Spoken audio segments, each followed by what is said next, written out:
Olá pessoal, no vídeo de hoje eu venho falar sobre Bridgerton novamente. Se você gosta desse tipo de vídeo, já deixa teu like aqui, compartilha ele com os amigos e se inscreve no canal se você ainda não é inscrito. Bom gente, como eu falei no último vídeo que eu trouxe aqui no canal, que eu falei sobre Bridgerton, eu disse que ainda tinha mais conteúdo de Bridgerton pra trazer. Então bora lá, porque hoje eu vou ranquear os livros de Bridgerton aqui pra vocês. E eu vou começar esse ranking do que eu menos gosto, né, pra o que eu mais gosto, que é o meu top 1 ali dos livros Bridgerton. Então bora começar esse ranking. Em oitavo lugar fica o oitavo livro de Bridgerton, que é A Caminho do Altar, a história de Gregory e Lucy, né? Esse livro foi um dos livros que eu menos gostei da série. Eu acho que, na minha humilde opinião, a impressão que eu tive é que Julia Quinn estava cansada de falar de Bridgerton e ela escreveu esse livro assim, correndo. Sem muito apego por a história, melhor dizendo.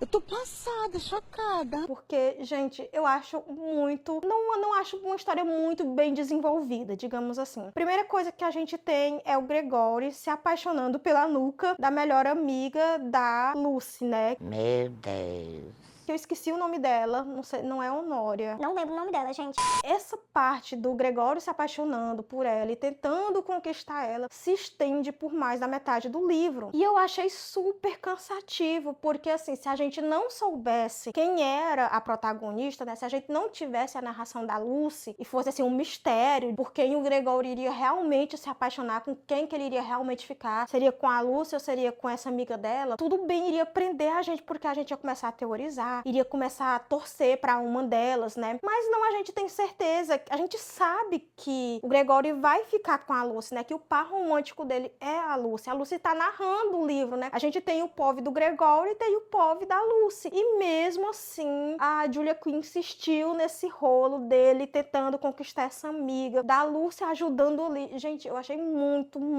cansativo, se estendeu por muito tempo. Acho que se tivesse ficado ali só no comecinho, pra ele se aproximar da Lucy e tal, tudo bem, teria também feito um sentido, mas foi quase todo o livro com esse rolo aí dele, com essa menina que eu nem lembro o nome, tá? Eu nem lembro o nome. Então, por isso que eu não gostei tanto desse livro. Achei que enrolou demais e que não precisava ter tido essa enrolação toda. Acho que podia ter focado mais realmente na história do Gregory e da Lucy mesmo, tanto é que é um livro grande, não é um livro pequeno, mas não é uma história bem desenvolvida. Faltou ali, sei lá, faltou muita coisa. Eu não consegui me apegar ao Gregory, não consegui me apegar à Lucy. Não sei, não foi um livro que eu amei de Bridgerton. Foi um livro que, tipo assim, eu pensei, nossa, que decepção pra um último livro de série que eu amei tanto, não foi, assim, um livro bom pra fechar, assim, com chave de ouro. Tanto é que eu acho que é por isso que Julia Quinn resolveu escrever o livro lá de final feliz, né? Que aí viveram felizes para sempre, o nono livro, pra poder realmente fechar com chave de ouro, porque aqui não deu. Aqui realmente não deu. Mas é uma opinião minha. Eu sei que muita gente gosta do livro do Gregory, mas pra mim não funcionou. Em sétimo lugar, tá um livro que eu também não gostei, que é Um Perfeito Cavalheiro, se você já sabe. Eu falei na resenha, eu falei na temporada. Não consegui reler. Esse livro tava na minha meta de releitura esse ano e eu não consegui, gente. Porque é choro e ranger de dente. É muito sofrimento e eu realmente não gosto. E a gente tem principalmente aquele clássico da Cinderela, né, em que ela é humilhada pela madrasta má e pelas irmãs, as meias-irmãs, e ela sofre muito, e ela aguenta tudo calada, e ela baixa a cabeça, ela obedece à madrasta. Gente, eu não gosto. Não gosto de jeito nenhum desse clichê. Eu acho que, sei lá, a Sophie tinha como se livrar da madrasta má, né? Ah, tudo bem, ela não tinha dinheiro, ela não tinha dote, mas ela tava trabalhando de graça pra essa mulher, ela podia conseguir emprego em outra casa de família, como ela fez depois, né, que saiu ali da casa dela. Claro que a vida das criadas não era fácil, tanto é que ela vai pra uma casa em que ela sofre mais ainda nessa casa, que o dono dessa casa tenta abusar dela, né? Ele acha que pode fazer qualquer coisa por ser um aristocrata. E eu sei, é muito sofrimento, muito sofrimento. A Sophie sofre do início ao fim do livro. Ela sofre nas mãos da madrasta, ela sofre na mão da meia-irmã má, e ainda tem a Pose que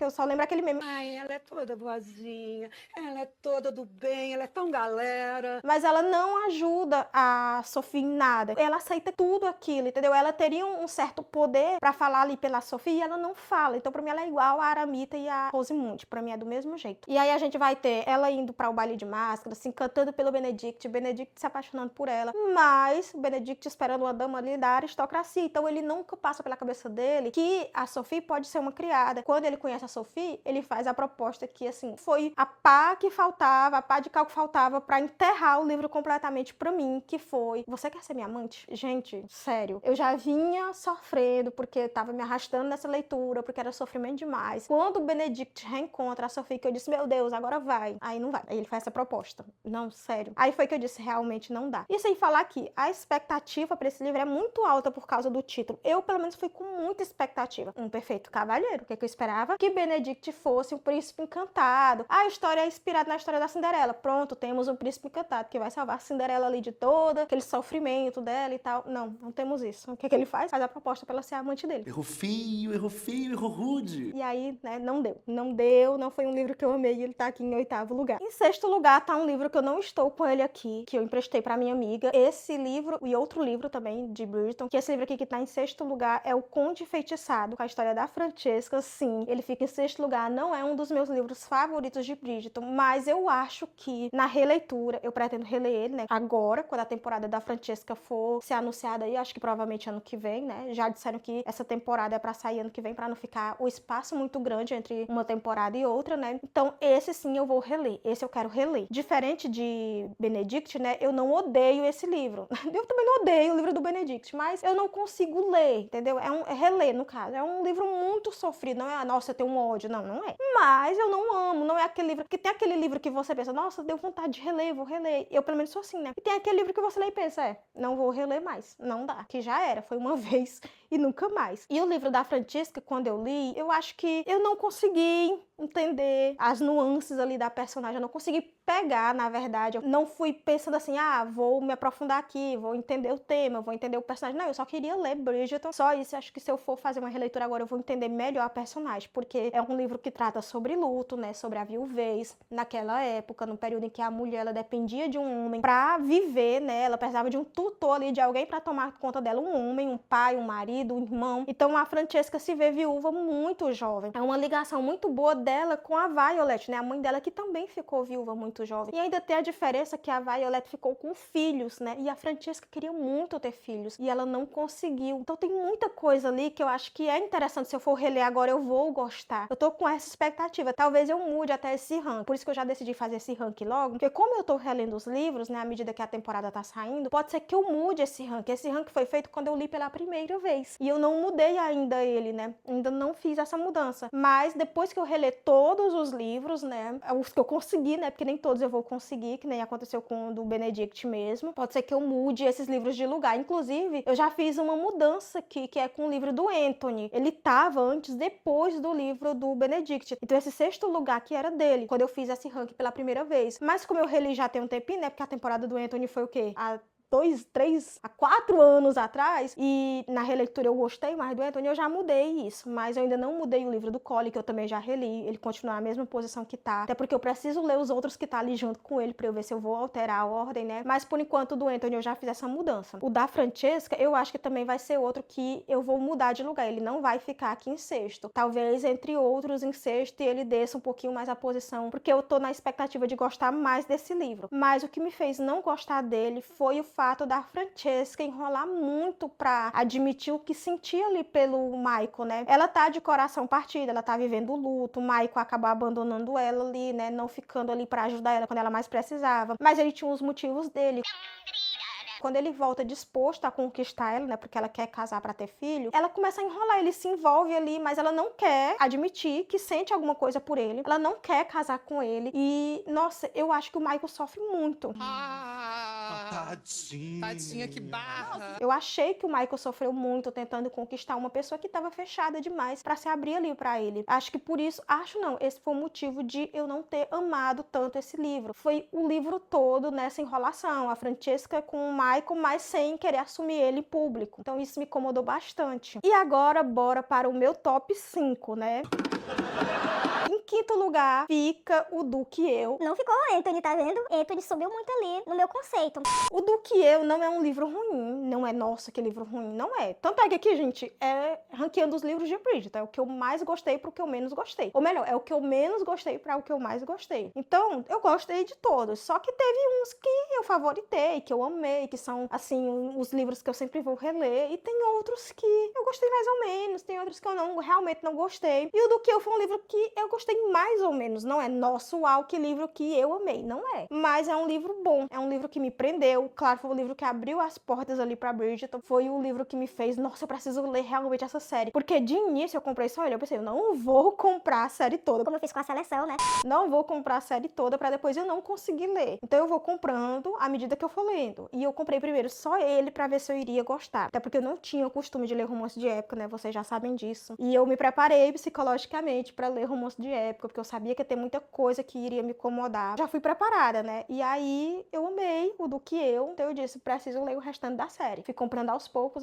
até que eu li todos os livros e montei minha coleção de Bridgerton. E o Do Que Eu tem coisas assim que eu amei, o fake date, né? O namorinho de mentira ali da Daphne com o Simon. O duelo ali do Simon com o Anthony também é muito bom. A Daphne chegando ali, interrompendo o duelo. O Colin ajudando, como sempre, o Colin casamenteiro. A gente já conhece o Colin aqui. A gente conhece todos os Bridgertons aqui. Então, é um livro que você é apresentado a toda a família Bridgerton. Eu já me apaixonei pelo Colin aqui, porque eu amei muito o Colin ajudando a Daphne. A gente tem o Simon, que é um personagem maravilhoso. Eu amei o Simon. Amei, amei, amei. Durante muito tempo o Simon tava ali na minha lista de crush literário. Mas aí, claro que depois eu fui colocando o Colin, fui colocando outros e o Simon acabou saindo. Mas é um livro muito bom, por isso que ele tá aqui em quinto lugar. Em quarto lugar fica Anthony, o Visconde que me amava. Gente, a primeira vez que eu li esse livro, eu não amei ele. Como eu disse, ele tinha ficado lá em sétimo lugar. Depois de Gregory, depois de Benedict, vinha Anthony. Porque, nossa, eu achei que Anthony maltratou muito a Kate, que ele pegava pesado com ela. E realmente, na releitura, eu vi que é assim mesmo. Só que um ponto positivo para esse livro, que eu não notei na primeira vez que eu li, que na releitura eu consegui ver isso, é que a Kate, ela é igual o Anthony, então os dois batem ali de frente. Para uma mulher dessa época aqui, ela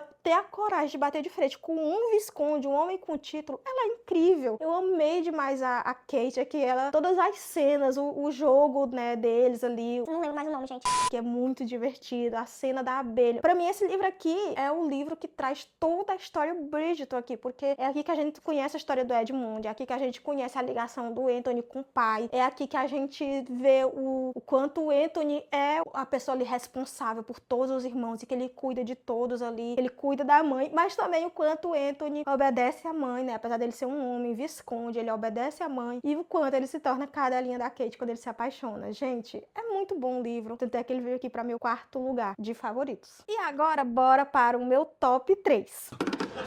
E esse top 3 é por ordem de leitura, eu ainda não alterei e não sei quando eu vou alterar, só quando eu reler esses livros. À medida que as temporadas aí for saindo, eu vou relendo e aí pode ser que eu altere esse top 3. Por enquanto, eu mantive do mesmo jeito, por ordem de leitura. Em terceiro lugar está Um Beijo Inesquecível, com a história da Hyacinth e do Geralt. Por que ordem de leitura? Porque é o sétimo livro da série, então eu já li ele, né, bem depois de ter lido os dois livros que estão aqui em segundo e em primeiro lugar. A história da Hyacinth é uma das mais divertidas da série. Eu amo a Hyacinth, ela é a Bridgerton mais engraçada. A amizade dela com Lady Danbury é incrível nesse livro. O romance dela com o Geralt também eu amo, como é construído, como os dois ficam noivos. Adoro tudo aqui nesse livro. A cena dela vestida de homem pra caçar os diamantes, né, pra procurar os diamantes com o Geralt também arranca gargalhadas na gente. Gente, é muita coisa boa nesse livro. Eu amo a Hyacinth, amo o Geralt. Geralt entrou pra minha lista de crush literário. Eu sei que tem um momento aqui em que ele erra, mas como diz o meme do Pica-Pau, quem nunca errou, né?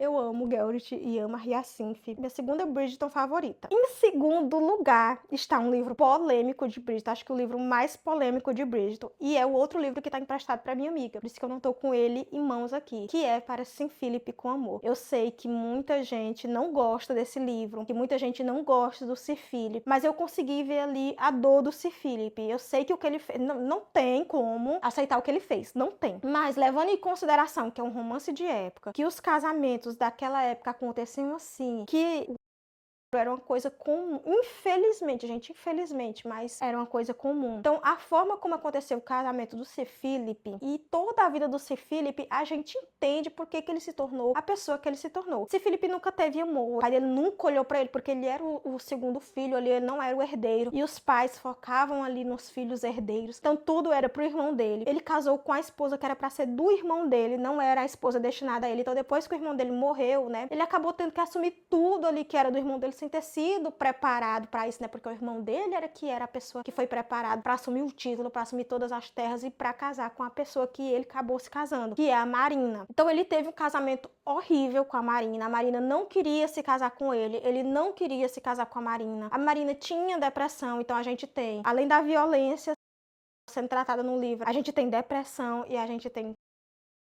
Então são temas bastante sensíveis nesse livro que são abordados aqui. E nessa época não se tinha esse conhecimento de doenças mentais. Então ele não entendia o que estava acontecendo com a Marina, para ele não fazia sentido. A Marina tá tão triste se ele fazia o possível por ela ali, por os filhos e tal. E ele não conseguia entender se ele estava cumprindo a função dele ali, que era prover, que era a única função do homem naquela época, né? Gente, ele teve um péssimo casamento e não foi culpa dele, tá? Não foi porque ele escolheu casar com essa pessoa, não foi porque ele quis colocar a Marina naquele sofrimento. Não foi uma coisa que foi organizada pelos pais deles no caso, né? Porque os pais da Marina também. Então todo o sofrimento que ele e a Marina passaram é responsabilidade dos pais. Os dois sofreram nesse casamento, claro que a Marina bem mais por ser mulher, né? A gente não pode nem comparar esse sofrimento, porque a Marina sofreu muito mais, infinitamente mais nesse casamento que ela não queria, né? E a Heloise chega pra trazer uma luz ali pra aquela vida tão sofrida, uma vida assim que, tipo assim, ele nunca esperou amor, ele nunca esperou afeto, ele não sabe dar afeto pros filhos, ele não sabe como lidar com os filhos. E a Heloise chega e vai trazendo isso pra vida dele. Então, eu amei demais o livro. Eu achei que foi uma construção do relacionamento deles, foi muito bom. Eu acho que a construção do relacionamento da Heloise com os gêmeos, né, com os filhos dele ali também foi incrível. Pra mim é um livro maravilhoso que eu quero reler. Quando a temporada da Heloise aí for anunciada, que eu espero que seja a 6ª temporada, eu com certeza vou reler. E ele fica aqui no meu top 2. Sim, eu amo esse livro, gente. E talvez, depois da releitura, ele mude de lugar, né? O Darry Asif entra ali em segundo, ou o Darry Asif vá para primeiro lugar, né? Porque eu já reli o livro do Colin e não é mais, assim, um livro que eu amo. Ele tá aqui em primeiro lugar por ordem de leitura, como eu já falei pra vocês, porque o livro da Heloise é o 5º livro, então nessa ordem de leitura aqui, ele foi o 5º livro que eu li, ele foi o 2º favorito, né? Que eu favoritei. O Darry Asif foi o 3º, mas esse top 3 aqui, ele pode mudar depois da releitura. Não sei, não posso afirmar nem negar. Vamos ver como vai ser. E em primeiríssimo lugar está o livro de Colin, né? Os Segredos de Colin Bridgerton, que sim, continua aqui em primeiro lugar, apesar dos pesares, apesar de na releitura eu ter visto um Colin totalmente diferente do que eu vi na primeira vez que eu li. Eu acho que eu fui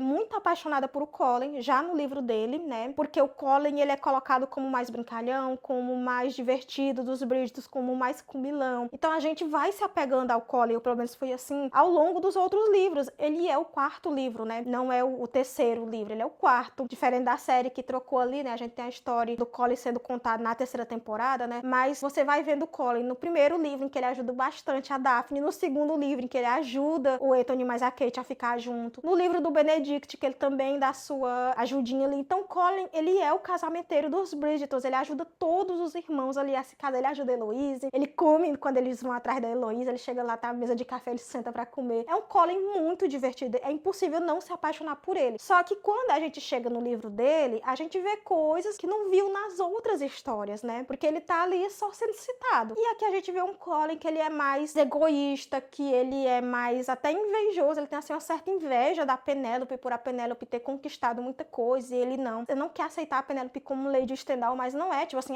porque eu tenho medo de como a sociedade vai reagir a isso, que nem na série, né? Mudaram isso, foi uma coisa que eu amei, né? Porque o Colin, ele teme ali pela segurança da Penélope, ele tem raiva porque a Lady Stendhal fala muito mal da família dele. Mas aqui no livro, o Colin tem inveja da Penélope, essa é a realidade. Então ele é grosso, ele é agressivo, tem cenas em que ele machuca realmente fisicamente a Penélope, que ele aperta com muita força o braço dela, que fica machucado, fica as marcas. Tudo isso eu não vi na primeira vez que eu li. Meu Deus. Na releitura, e antes da releitura, minha amiga estava lendo a série, ela já me mandou esses trechos de eu não acredito que eu passei um pano desse tamanho, mas eu realmente passei.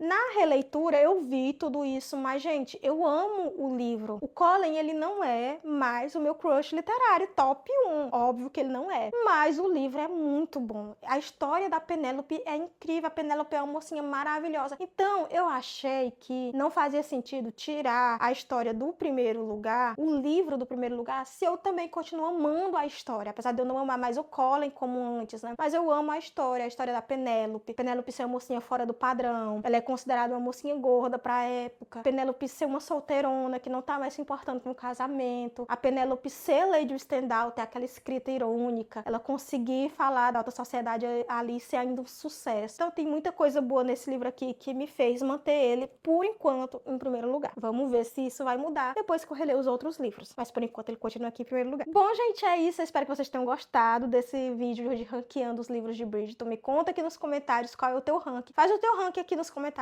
para eu conferir se nós temos livros ali favoritos parecidos ou livros favoritos iguais, né? Vamos ver isso aí. Não esquece de deixar teu like, de compartilhar esse vídeo com os amigos e de se inscrever no canal se você ainda não é inscrito. Nos vemos nos próximos vídeos. Tchau!